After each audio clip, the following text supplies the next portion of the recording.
बिस्मिल्लाहिर्रहमानिर्रहीम, अस्सलाम वालेकुम। नूरुल आपकी खिदमत में हाजिर है। इलेक्शन की गहमा गहमी है, लेकिन बड़ी खबर यह है कि आर्मी चीफ ने साफ जवाब दे दिया है कि इमरान खान के लिए कोई माफ़ी नहीं है, इमरान खान का मुस्तकबिल कोई नहीं है, पाकिस्तान की सियासत से आउट हैं इमरान खान साहब, और 9 मई के वाले से भी माफ़ी नहीं मिलेगी और इलेक्शन भी होंगे। 8 फरवरी को आर्मी चीफ का इरादा है या आर्मी चीफ का अज़्म है कि 8 तारीख को इलेक्शन होंगे। तो ये सारी बातें कहाँ से आई हैं, क्या स्टोरी है? तो स्टोरी ये है कि हमारे सीनियर सहाफ़ी मंसूर अली ख़ान ने मुलाकात की है, एक इदारे से मुलाकात की है। उनका कहना यह है कि उनके इदारे से मुलाकात हुई है। उन्होंने बड़ा मोहतात लफ्ज़ों में किया, लेकिन बड़ा ही क्लियर भी कर दिया। उन्होंने कहा जी एक इदारे के जो टॉप बॉस हैं, अच्छा उसमें क्लैरिफिकेशन वो ये कर रहे हैं कि वो शख्सियत जो जिन्हें चार्ज संभाले हुए 1 साल से ज़्यादा हो गया है, मैं उनसे मिलना भी चाहता था लेकिन कोई मेरा राब्ता ही नहीं था, और फिर मेरी मुलाकात हो गई और पैगाम मिला कि आ जाएं मुलाकात के लिए। मैं पहुंचा और इदारे से जब मुलाकात हुई है, इदारा उन्होंने बाद में बताया, उसमें उन्होंने कहा मैं मुलाकात के लिए पिंडी गया। अच्छा, जब इदारे बड़े बड़े इदारे पाकिस्तान में सुप्रीम कोर्ट है, इलेक्शन कमीशन है, सेनेट है, लेकिन इनमें से किसी के भी इदारे का ऐसा नहीं है जिनका 1 साल हो गया हो चीफ को आए हुए, हेड को आए हुए, और जिन्होंने पाकिस्तान में सियासतदानों के ख़िलाफ़ कैंपेन चलाई हो, जिनके लोगों ने उनसे पहले ने बाकायदा, अच्छा सुप्रीम कोर्ट पे थोड़ा सा शक पड़ सकता है, लेकिन काजी फ़ाइज़ ईसा साहब को साल नहीं हुआ इसलिए, और उस काजी फ़ाइज़ ईसा साहब का जो इदारा है सुप्रीम कोर्ट जो है, मतलब जिसके वो हेड हैं, वो पिंडी में नहीं है। तो उनकी बातों से एक वाज़ेह इशारा ये मिल रहा है कि उनकी मुलाकात हुई है आर्मी चीफ़ से। अच्छा, और आर्मी चीफ का जो उन्होंने नाम कहीं नहीं लिया, मतलब उन्होंने अपने व्लॉग में कहीं नाम नहीं लिया, लेकिन ये बताया कि वो इदारे के हेड से मेरी मुलाकात हो गया और वो मुझे फॉलो भी करते हैं। उन्होंने बताया कि मैं आपको फॉलो करता हूँ। अच्छा, बड़ा मज़ेदार सा सीन था ना कि मैं वहाँ पहुँचा तो पहले चीफ से मुलाकात, मतलब उस हेड से, इदारे के हेड से मुलाकात जिन्होंने बुलाया था, उनसे मुलाकात की बजाय उनके नंबर 2 से मुलाकात हुई। उनके ऑफिस में बैठा, गपशप हुई, फिर वहाँ गए। इस दौरान में तलाशी हुई, मोबाइल ले लिया, स्मार्ट वॉच वगैरह का चेक किया गया कि कुछ नहीं है ताकि रिकॉर्डिंग ना हो। अच्छा, लेकिन बार वो बाकी लोग जो साथ थे, नंबर 2 जो साथ थे, वो नोट्स लेते रहे। नोट्स उन्होंने लिए, मंसूर अली ख़ान ने नोट्स नहीं लिए। अच्छा, वैसे आपको याद कराता जाऊँ कि मंसूर अली ख़ान की साबिक आर्मी चीफ जनरल बाजवा से भी बड़े अच्छे ताल्लुकात थे, दोस्ती थी।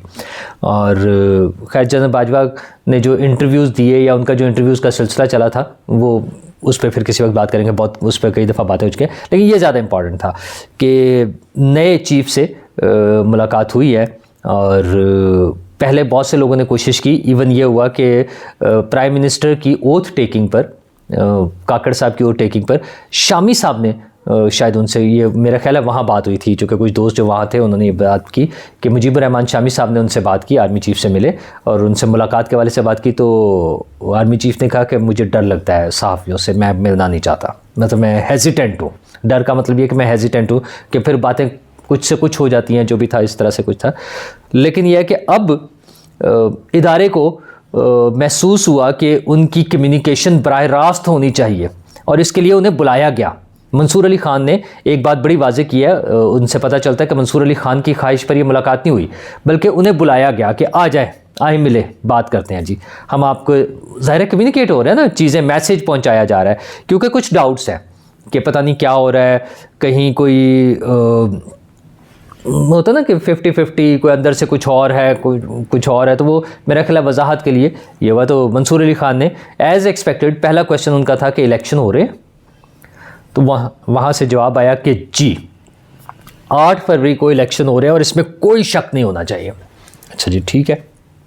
उनका इतना वाज़ेह जो अज़्म है आर्मी चीफ का और इदारे का कि अच्छा, हाँ, इदारे की बात कैसे है, उन्होंने कहा कि आप जो मुझसे बात करें, आप समझे कि आप इदारे से बात करें, मैं बतौर इदारा आपसे बात कर रहा हूँ।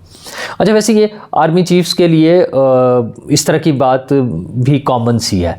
जब वहाँ से कोई कम्युनिकेशन होती है ऑफिशियल, तो उसको यही डिक्लेयर किया जाता है कि ये इदारे की कम्युनिकेशन है, इदारे की पॉलिसी है, इदारे का वर्जन है। तो यहाँ पर भी ये बड़ी कॉमन सी बात है, समझ आने वाली बात है कि क्यों उन्होंने कहा। ये कोई अनहोनी बात नहीं है। मौजूदा आर्मी चीफ ने अगर ऐसी बात की है तो ये कोई अनहोनी बात नहीं है। अच्छा, और उसके बाद अगला सवाल ये था कि क्या पीटीआई का और इमरान खान साहब का कोई स्टेक है इलेक्शन में, कोई उनका रोल होगा? तो उन्होंने कहा नो, मतलब ये वर्ड्स एग्जैक्ट ये नहीं है। ज़रा उन्होंने भी कोई नोट्स नहीं लिए, बाद में आके कम्युनिकेट किया और मैं भी उनके उसको एग्जैक्ट उसमें नहीं कर रहा। उसका मतलब ये था कि इमरान खान का कोई रोल नहीं होगा अगले इलेक्शन में, और उनका मुस्तकबिल में, मुस्तकबिल थोड़ा सा बाद में, उनका नहीं, कोई उसमें भी नहीं है। अच्छा, वहाँ उनका बड़ा अच्छा क्वेश्चन था कि हम इससे पहले भी सुनते आए हैं, कभी मरीम नवाज़ के बारे में, कभी नवाज़ शरीफ साहब के बारे में, और इससे पहले भी बेनज़ीर भुट्टो साहिबा के बारे में और इस तरह से बातें होती रही। उन्होंने खैर मरीम नवाज़ साहिबा और नवाज़ शरीफ साहब का नाम लिया कि उनके बारे में भी हम बहुत मरतबा सुन चुके हैं कि वो बस फाइनल है, अब उनके नाम पर क्रॉस लग गया है, अब कुछ नहीं होगा। तो उन्होंने कहा ठीक है, वो बातें अपनी जगह ठीक है, लेकिन ये आपको अभी भी नज़र आ रहा है और आइंदा भी आपको नज़र आएगा कि इमरान खान का इस सियासत में, पाकिस्तान की सियासत में कोई रोल नहीं होगा या ना है। अच्छा जी, क्यों नहीं है? तो वो आपको पता ही है। मतलब 9 मई के हवाले से भी उन्होंने पूछा कि 9 मई पे कोई सज़ा ही नहीं हुई। उन्होंने कहा अभी टाइम नहीं है। मतलब उनका मतलब ये था कि इस वक्त पाकिस्तान जो है चार्ज अप हुआ हुआ है इलेक्शन के लिए, तो हम उसमें वो नहीं चाह रहे, लेकिन भूले नहीं है 9 मई को, 9 मई के प्लानर्स को और एग्जीक्यूशन करने वालों को, किसी को नहीं भूले हैं। और किसी, मतलब ये ना कि किसी के लिए माफ़ी नहीं है, ये मतलब बन रहा है जो मैं आपसे कह रहा हूँ। तो मतलब ये है कि फिर वो तैयार रहे, 9 मई वाले भी और उसकी प्लानिंग वाले भी और उसकी एग्जीक्यूशन वाले भी। वैसे तो हो ही रहा है ऑलरेडी, वो एक प्रोसेस तो चल रहा है, लेकिन ये है कि बताया ये गया कि हम उसको भूलेंगे नहीं, हमारी तरफ से उसमें माफ़ी कोई नहीं है। और उनका पीटीआई जो है वो प्लानिंग के तहत तैयारी कर रही है, वो फोकस कर रहे हैं सिर्फ केपी को, और वो भी हमें पता है कि क्यों कर रहे हैं। तो वो भी मतलब उनका ये था कि टेंशन वाली कोई बात नहीं है, हमने मैनेज किया हुआ है, मैनेज इन द सेंस के उनकी जो प्लानिंग्स हैं पीटीआई की या इमरान खान की, वो हमारे इल्म में है और उसमें कोई वो गड़बड़ नहीं कर सकेंगे। मतलब 9 मई जैसा कोई वाक़या हो जाए, हम बात करते हैं ना कि 8 फरवरी का मतलब यह है कि 9 फरवरी को फिर एक 9 मई जैसा वाक़या होगा। तो उनका मतलब ये था कि नहीं, इस दफ़ा नहीं, अब हमें समझ आ गया, अब हम उनको मॉनिटर कर रहे हैं, देख रहे हैं और ठीक है देख लेंगे। अच्छा, नवाज शरीफ को चोर डाकू जो बनाया गया, कहा गया, सारा फैलाया गया, उनका यार वो जो है ना, वो कुछ लोगों का इंडिविजुअल एक्ट था और वो सेल्फ प्रमोशन के लिए था, मतलब पर्सनल ज़ाती फ़ायदों के लिए जो था ना, कुछ लोगों ने किया था, गलत था, हमें अंदाज़ा हो गया है, हमारे इदारे की तरफ से गलत हुआ था, हम उसको ठीक कर रहे हैं और आइंदा से हमारी पॉलिसी होगी बड़ी वाज़ेह, ग्रे में नहीं होगी, ब्लैक एंड वाइट में होगी कि ये ठीक है और ये गलत है हमारी तरफ से। और पाकिस्तान का मुस्तकबिल हमें सिर्फ जमहूरियत में नज़र आता है, उसके अलावा और कोई नहीं है। सियासतदानों को बदनाम करने वाला कोई सिलसिला नहीं होगा, अब ये सारी चीज़ें ख़त्म है, पुरानी बातें जो हो गई वो हो गई, जाहिर है। अच्छा, और उन्होंने कहा जी वो सोशल मीडिया का क्या करना है, जो पीटीआई के हक़ में लिखने वाले थे, बोलने वाले थे, वो उठाए जाते थे। तो उन्होंने कहा नहीं, ऐसा कुछ नहीं होगा, आप जिसने जो बोलना है बोलें, हाँ बस सच बोलें, इंतशार ना फैलाएं, ख़राबी पैदा ना हो, आप सच बोलें, फिर जो मर्ज़ी करें आप बोल लें।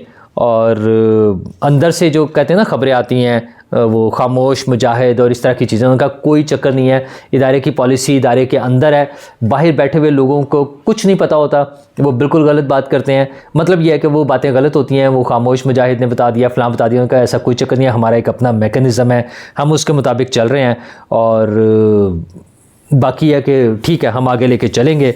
और मुशर्रफ के हवाले से एक अहम बात उन्होंने की है, जब उनसे पूछा कि मुशर्रफ का जो फ़ैसला था वो उस पर कोई रिएक्शन नहीं आया, तो मतलब वो इदारे ने उसको अच्छे तरीके से नहीं लिया है, मतलब उन्हें अच्छा नहीं लगा है और वो रिएक्शन फ़िलहाल रोक लिया है।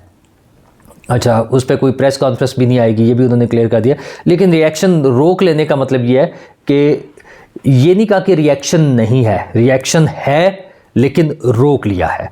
तो उस पर क्या रिएक्शन आ सकता है या क्या आएगा? अच्छा, अभी इस वक्त मैं भी जिस तरह उन्होंने कहा ना कि मैं इसका एनालाइज़ नहीं कर रहा हूँ, वो सर मैं रिपोर्टिंग वाले उसमें है कि क्या वो कह रहे हैं। उन्होंने कहा इसके सीवियर कंसर्न्स हैं हमारे इस हवाले से, लेकिन हम अभी फ़िलहाल कुछ नहीं कर रहे हैं।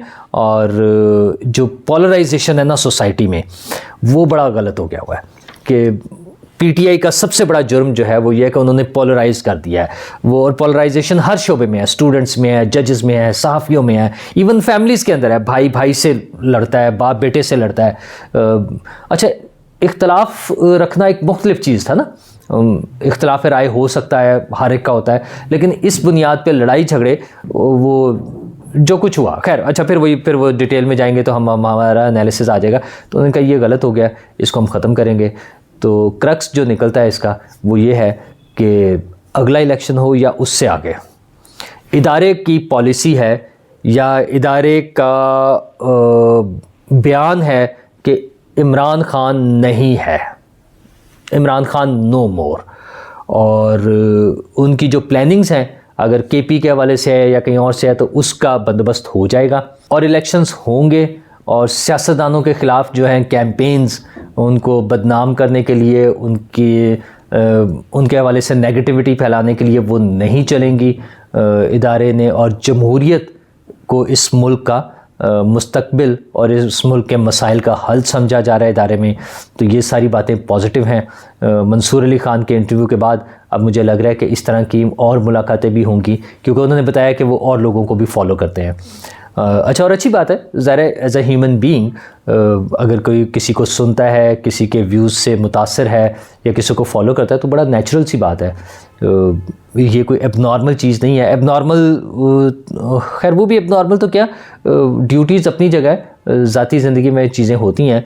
तो मुझे लग रहा है कि इस तरह के कुछ और इंटरव्यूज़ आएंगे। बल्कि हम कुछ दिन पहले एक ऐसी मुलाकात में थे बड़ी एक अहम शख्सियत से, जहाँ हमारे एक दोस्त ने इस किस्म की ख्वाहिश का इजहार किया कि वो भी मिलना चाह रहे हैं इदारे से हमारी मुलाकात करा दें।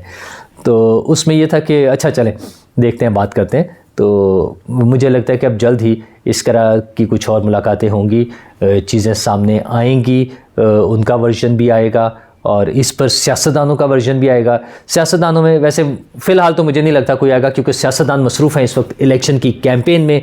आज से मरियम नवाज़ साहिबा भी जा रही हैं इलेक्शन कैंपेन में, बिलावल भुट्टो ज़रदारी पहले ही इलेक्शन कैंपेन में है, मौलाना फजलुर रहमान साहब अफ़गानिस्तान से वापसी के बाद वो भी भरपूर कैंपेन चला रहे होंगे।